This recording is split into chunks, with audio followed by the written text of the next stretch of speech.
नमस्कार दोस्तों, स्वागत है आपका जीके लाइव पाठशाला में। यूपी प्लस पीटी 2025 के लिए यूथ कंपटीशन टाइम्स का ये न्यू प्रैक्टिस सेट आ चुका है, जिसमें जो है कुल 18 प्रैक्टिस सेट दिए गए हैं। आज से सीरीज शुरू होगी। साथ में आपके जो है आरडब्ल्यूए यानी अंकित भाटी सर की भी प्रैक्टिस सेट कवर हो रही है और बहुत सारी जो है इंपॉर्टेंट बुक कवर हो रही हैं। तो आप लोग एक बार जो है चैनल पे विजिट कीजिए। सारे के सारे जो है स्टडी के पूरे मटेरियल आपको यहीं मिल जाएंगे और सभी के सभी जो है इसके पीडीएफ जो है हमारे टेलीग्राम चैनल पे मिल जाएगा। तो आप लोग जरूर से जरूर जुड़िए। यूथ कंपटीशन टाइम्स के पहले प्रैक्टिस सेट की शुरुआत करते हैं पहले क्वेश्चन से। इसमें दिया गया है आपका, निम्नलिखित में से किसने हड़प्पा संस्कृति के विघटन के लिए इंद्र को उत्तरदायी माना था? तो यह जो है सर मार्टिमन व्हीलर ने माना था। यहां से आपका बी ऑप्शन पहले का सही जवाब में आ जाएगा। नेक्स्ट क्वेश्चन है, निम्नलिखित में से कौन सा जैन ग्रंथ जैन भिक्षुओं के लिए नियमों का वर्णन करता है? यानी जैन भिक्षुओं के नियमों का जो है वर्णन किसमें किया गया है? जवाब हो जाएगा यह जो है आचरांग सूत्र में किया गया है। ये ऑप्शन सही होगा, किसमें? आचरांग सूत्र में किया गया है। नेक्स्ट क्वेश्चन देखते हैं। इसमें दिया गया है, निम्नलिखित में से अशोक का कौन सा शिलालेख 5 यवन राज्यों में धर्म प्रचारकों के भेजने का वर्णन करता है? जवाब हो जाएगा यह जो है 13वां शिलालेख जो है, इसमें ऐसा कहा गया है। डी ऑप्शन सही हो जाएगा, क्या? 13वां शिलालेख। नेक्स्ट क्वेश्चन है, ऋग्वेद में उल्लिखित दशराग युद्ध किस नदी के तट पर लड़ा गया था? दशराग युद्ध। जवाब हो जाता है आपका ऑप्शन नंबर यहां से सी। यह जो है परोशनी नदी पर लड़ा गया था दशराग युद्ध। सी ऑप्शन आपका सही जवाब में हो जाएगा। अगला प्रश्न दिया गया है, किस मुगल सेना नायक के साथ शिवाजी ने पुरंदर की संधि जो कि 1665 ईस्वी में हुई थी पर हस्ताक्षर किया था? यानी पुरंदर की संधि जो है किनके किनके बीच हुआ था? एक तो शिवाजी थे और दूसरा जो है मुगल सेना नायक कौन था? तो ये थे आपके जय सिंह। ऑप्शन यहां से ए सही होगा, राजा जय सिंह के साथ हुआ था। नेक्स्ट क्वेश्चन दिया गया है, निम्न अवसरों में से किस एक पर जनगण मन पहली बार गाया गया था? यानी राष्ट्रगान जो है पहली बार कब गाया गया था, किस अवसर पर? जवाब है ऑप्शन नंबर सी। यह जो है 1911 का भारतीय राष्ट्रीय कांग्रेस का अधिवेशन जो हुआ था पहली बार जो है उसमें गाया गया था। सी ऑप्शन यहां से आपका सही जवाब में हो जाएगा। नेक्स्ट क्वेश्चन दिया गया है, निम्नलिखित में से किन्हें बंबई त्रिमूर्ति के नाम से जाना जाता है? बंबई त्रिमूर्ति 7वां प्रश्न है। जवाब है आपका ऑप्शन नंबर सी। यह जो है मेहता, तेलंग और तैयब जी जो हैं, इन्हें जो है बंबई त्रिमूर्ति के नाम से जाना जाता है। ऑप्शन यहां से सी सही हो जाएगा।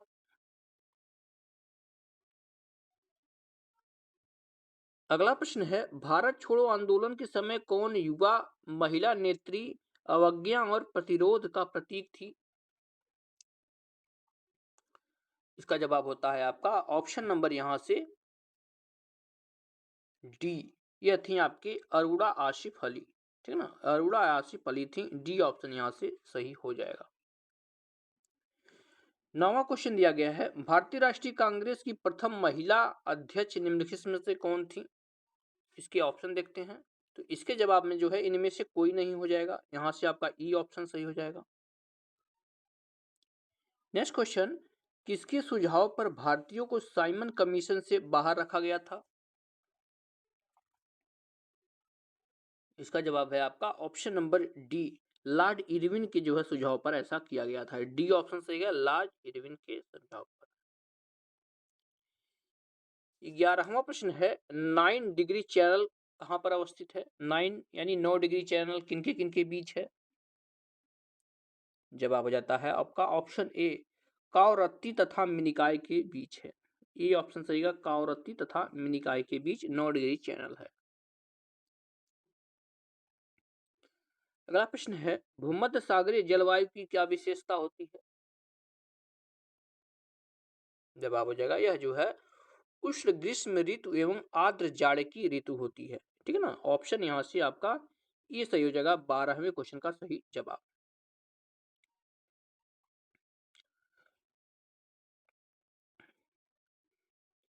13वां प्रश्न है, मकर संक्रांति के समय कर्क रेखा पर दोपहर के सूर्य का उल्टांश कितना होता है?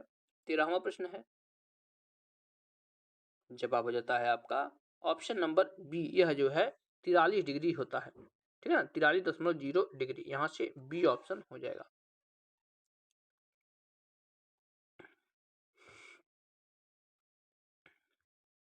अगला प्रश्न है, निम्नलिखित नदियों में से किसके मध्य विष्ट दोआब फैला हुआ है? विष्ट दोआब, जवाब हो जाता है आपका ऑप्शन नंबर यहां से बी, ब्यास और सतलज नदी के बीच है। बी ऑप्शन सही होगा, ब्यास और सतलज नदी। नेक्स्ट क्वेश्चन, निम्न में से कौन भारत में सबसे बड़ा मशीनीकृत खान है? 15वां प्रश्न है और इसका जवाब हो जाता है आपका ऑप्शन नंबर डी, यह जो है बैला डीला की खान है। डी ऑप्शन सही होगा, क्या बैला डीला की Khan. Next question, government of India act 1935 को किसने दासता का एक नया अधिकार पत्र कहा था? गवर्नमेंट ऑफ इंडिया एक्ट 1935 यानी भारत सरकार अधिनियम 1935, इसको जो है दासता का एक नया अधिकार पत्र किसने कहा था? तो यह जो है जवाहरलाल नेहरू जी ने कहा था। बी ऑप्शन यहां से आपका सही होगा।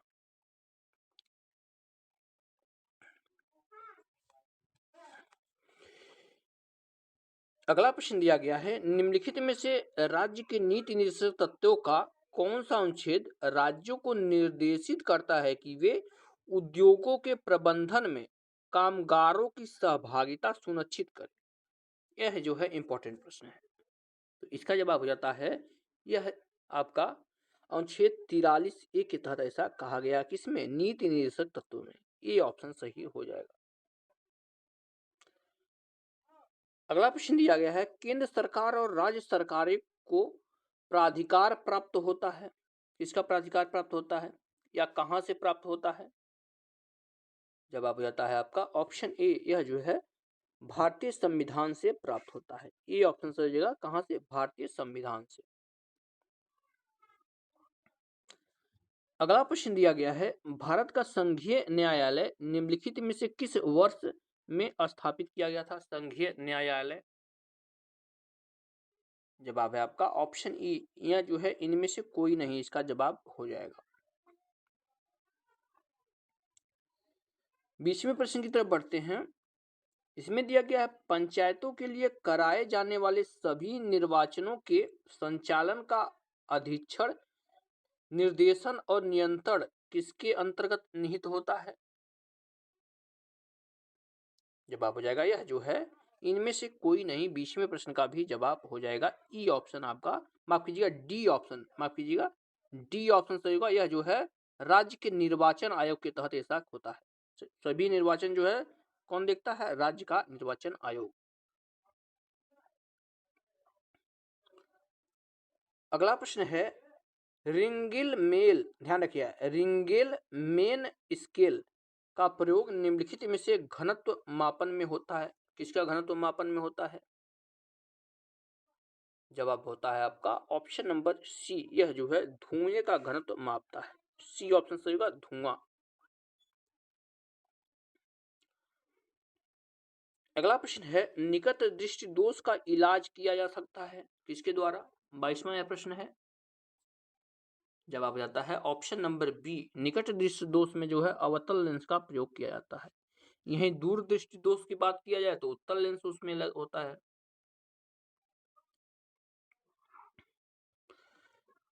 नेक्स्ट क्वेश्चन दिया गया है, वायुमंडल में निम्न गैसों की उपस्थिति के कारण वायु में पीतल फीका पड़ जाता है, किसके कारण फीका पड़ जाता है? इसका जवाब बनता है आपका ऑप्शन नंबर यहां से बी, हाइड्रोजन सल्फाइड के कारण। बी ऑप्शन से होगा हाइड्रोजन सल्फाइड।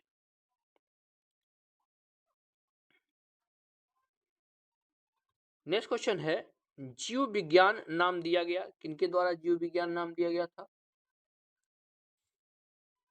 इसका जवाब है ऑप्शन बी, यह जो है लैमार्क द्वारा दिया गया था जीव विज्ञान नाम। बी ऑप्शन सही होगा, किसके द्वारा? लैमार्क के द्वारा।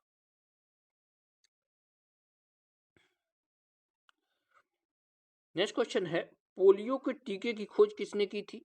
पोलियो के टीके की खोज 25वां यह प्रश्न है। जवाब है ऑप्शन नंबर बी, यह जो है जॉन साल्क ने किया था पोलियो के टीके की खोज। बी ऑप्शन यहां से सही हो जाएगा। अगला प्रश्न है, निम्नलिखित में से किस समिति द्वारा भारत में गरीबी के आकलन हेतु पहली बार स्वास्थ्य एवं शिक्षा पर होने वाले निजी व्यय को भी शामिल किया गया? ध्यान रखिएगा, इस प्रश्न को अच्छे से पढ़ लीजिएगा। जवाब हो जाता है आपका ऑप्शन नंबर सी, यह जो है तेंदुलकर समिति ने ऐसा कहा था। किसने कहा था? तेंदुलकर समिति ने। नेक्स्ट क्वेश्चन है, सर्वप्रथम क्षेत्रीय ग्रामीण बैंक की शुरुआत कब हुई थी? क्षेत्रीय ग्रामीण बैंक की जवाब हो जाएगा आपका ऑप्शन सी, यह जो है 1975 में क्षेत्रीय ग्रामीण बैंक की शुरुआत हुई थी। अगला प्रश्न है, राष्ट्रीय खाद्य सुरक्षा अधिनियम कब लागू हुआ था? राष्ट्रीय खाद्य सुरक्षा अधिनियम जवाब हो जाता है इनमें से कोई नहीं। ये भी आपका ई ऑप्शन सही हो जाएगा, इनमें से कोई नहीं। नेक्स्ट क्वेश्चन है, भारत में national food for work programme किस वर्ष शुरू किया गया था? 29 नंबर का प्रश्न है। जवाब है आपका ऑप्शन ए, यह जो है 2004 में शुरू किया गया था। ए ऑप्शन सही होगा। अगला प्रश्न है, मुक्त बाजार अर्थव्यवस्था किसका एक महत्वपूर्ण पहलू है? मुक्त बाजार अर्थव्यवस्था जवाब हो जाता है आपका ऑप्शन नंबर सी, यह जो है पूंजीवादी का एक महत्वपूर्ण पहलू है। पूंजीवादी का सी ऑप्शन सही हो जाएगा। अगला प्रश्न है, चपचार कूट किस राज्य का एक त्योहार है? ध्यान रखिएगा इस क्वेश्चन को। चपचार कूट जो है किस राज्य का एक त्योहार है? यह झूम ऑपरेशन के सबसे कठिन कार्य यानी जंगल साफ करने के पूरा होने के बाद मार्च के दौरान मनाया जाता है। यानी जंगल को साफ किया जाता है, जब वो पूरा हो जाता है मार्च महीने में, तब मनाया जाता है चपचार कूट महोत्सव। यह किस राज्य में मनाया जाता है? इस तरह से प्रश्न जो है अब बन रहे हैं यूपी ट्रिपल एससी के द्वारा। जवाब हो जाएगा आपका ऑप्शन ए, यह जो है मिजोरम में मनाया जाता है। ए ऑप्शन सही है, मिजोरम में।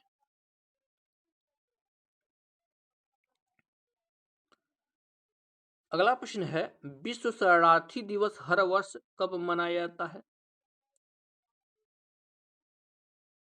जवाब बन जाता है आपका ऑप्शन नंबर यहां से ए, 20 जून को मनाया जाता है विश्व शरणार्थी दिवस।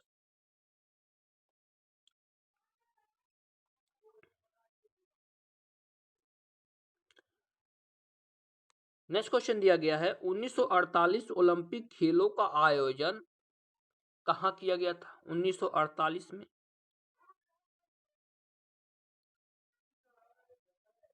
इसका जवाब बन जाता है आपका ऑप्शन नंबर यहां से बी, यह जो है लंदन में आयोजित किया गया था। बी ऑप्शन सही होगा, लंदन।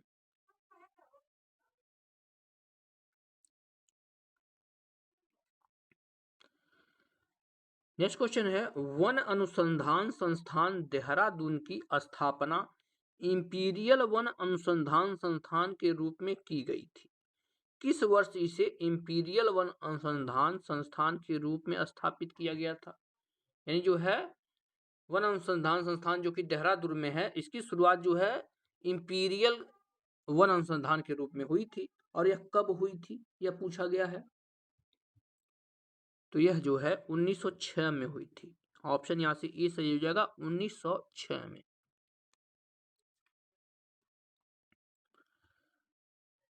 अगला प्रश्न है, राष्ट्रीय नमक सत्याग्रह स्मारक कहां पर स्थित है? राष्ट्रीय नमक सत्याग्रह स्मारक तो यह जो है आपके गुजरात में स्थित है। ए ऑप्शन से गुजरात में। अगला प्रश्न, भारत के कितने राज्य और केंद्र शासित प्रदेश उत्तर प्रदेश के सीमावर्ती हैं, यानी उत्तर प्रदेश से अपनी सीमा बनाते हैं? जवाब हो जाएगा आपका इनमें से कोई नहीं, क्योंकि 9 बनाते हैं और 9 इसमें कोई है नहीं ऑप्शन। ठीक है ना, तो यहां से इनमें से कोई नहीं हो जाएगा। अगला प्रश्न है, कनाडा की राजधानी क्या है? स्पेशली जो है भारत के पड़ोसी देश या भारत से देशों से संबंध के बारे में सिलेबस में दिया गया है, तो ऐसे पूछा जाएगा। तो जो हाल ही में जो भी देश रहे हैं उनको आप लोग जरूर देखिएगा। कहाँ के जो है प्रधानमंत्री की नई नियुक्ति हुई, कहाँ के राष्ट्रपति की नियुक्ति हुई है, कौन इस्तीफा दिया है, तो यही सब जो है आप लोग देखते जाइएगा देशों से, यही आपके पेपर में प्रश्न बनेगा। जवाब हो जाएगा आपका ऑप्शन डी, ओटावा है। ठीक है ना, ऑप्शन यहाँ से 37वां का क्या हो जाएगा, डी। अगला प्रश्न है, राज्य की मंत्रिपरिषद सामूहिक रूप से किसके प्रति जिम्मेदार होते हैं? मंत्रिपरिषद सामूहिक रूप से, जवाब बनता है आपका ऑप्शन बी, यह जो है विधानसभा के प्रति जो है जिम्मेदार होते हैं। ऑप्शन यहां से बी बन जाएगा। 39 नंबर प्रश्न दिया गया है, मधुशाला किसकी कृति है? इंपॉर्टेंट प्रश्न है, बार बार पूछा गया। मधुशाला, मधुकलश, ये सब चीजें पूछी जाती हैं। जवाब बनता है आपका ऑप्शन नंबर यहाँ से सी, यह जो है हरिवंश राय बच्चन जी की कृति है। मधुशाला, मधुबाला भी है। अगला प्रश्न है, उस्ताद जाकिर हुसैन का संबंध संगीत के किस वाद्य यंत्र से है? यानी जाकिर हुसैन जी क्या बजाते थे? तो यह जो है तबला वादक थे। बी ऑप्शन सही है, तबला वादक थे। मैथ और रीजनिंग को हम लोग स्किप करेंगे, क्योंकि जो है पीडीएफ में आपको पूरा का पूरा मिलेगा, वहां से कर लेंगे। हिंदी के पोर्शन में यहां से दिया गया है, निम्न में से संधि का कौन सा युग्म गलत है? 56 नंबर का प्रश्न है। जवाब बनता है आपका ऑप्शन सी, श्रद्धानंद में श्रद्ध धन आनंद नहीं होगा। यहां से आपका सी सही हो जाएगा। नेक्स्ट क्वेश्चन है, विज्ञ का विलोम कौन सा होगा? विज्ञ का विलोम 57 नंबर का प्रश्न है। जवाब बनता है आपका ऑप्शन नंबर डी, अज्ञ होता है। विज्ञ का विलोम जो है क्या है, अज्ञ होता है। अगला प्रश्न है, निम्नलिखित में से स्त्रीलिंग शब्द को चुनिए। इनमें से कौन सा शब्द है जो स्त्रीलिंग है? जवाब हो जाएगा ऑप्शन ई, इनमें से कोई नहीं, यानी सभी के सभी जो है पुल्लिंग शब्द हैं। धुआं भी है, भत्ता भी है, कार्य भी है और धावा भी, सभी के सभी पुल्लिंग है।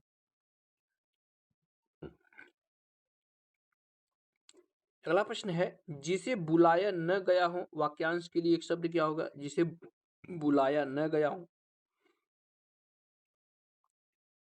जवाब हो जाएगा इसे जो है अनाहूत कहते हैं। क्या कहते हैं? अनाहूत कहते हैं। नेक्स्ट क्वेश्चन है, मुगल बादशाह शाहजहां ने किस कवि को महाकवि राय की पदवी दी थी? महाकवि राय। जवाब हो जाएगा इनमें से कोई नहीं था। इनमें से कोई नहीं, आप लोग कमेंट में बताइए महाकवि राय किसे कहते थे, क्योंकि जो है सिंपल सा प्रश्न है, सभी लोग जानते हैं।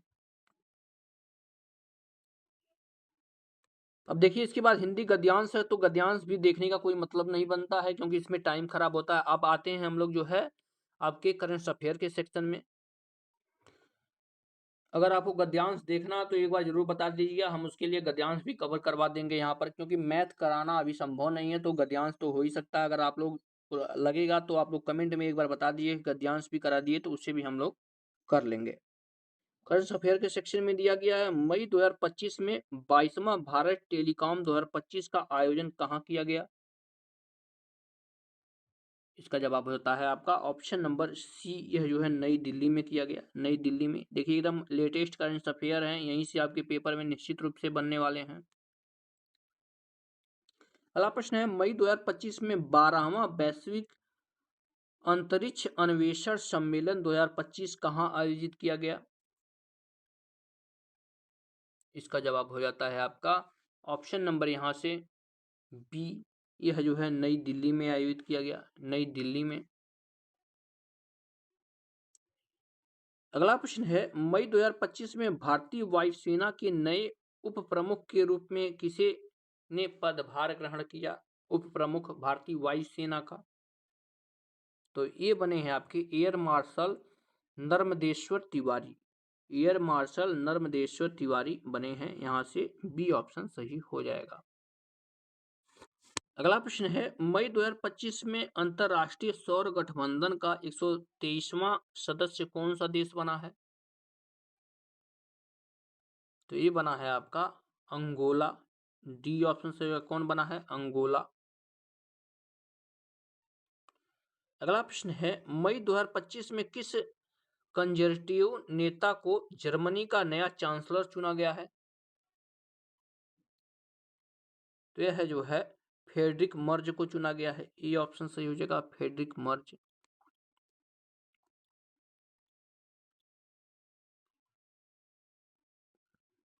नेक्स्ट क्वेश्चन है, मई 2025 में उल्लास नव भारत साक्षरता कार्यक्रम के अंतर्गत भारत का पहला पूर्ण साक्षर राज्य किसे घोषित किया गया? देखिए हाल ही में प्रश्न एक एग्जाम में पूछा भी गया है। जवाब हो जाता है यह जो है मिजोरम को किया गया है। यहाँ से सी ऑप्शन सही हो जाएगा 96 नंबर क्वेश्चन को।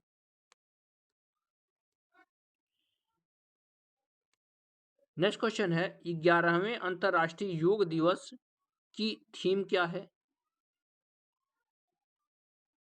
जवाब हो जाएगा योग for one earth one health. ध्यान रखिएगा, योग for one earth one health हो जाएगा सही जवाब इसका।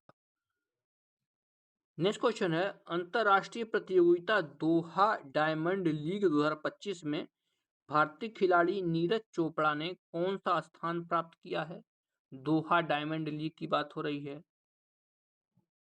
तो इसमें नीरज चोपड़ा जी ने जो है द्वितीय स्थान प्राप्त किया, यानी सिल्वर मेडल जीता है।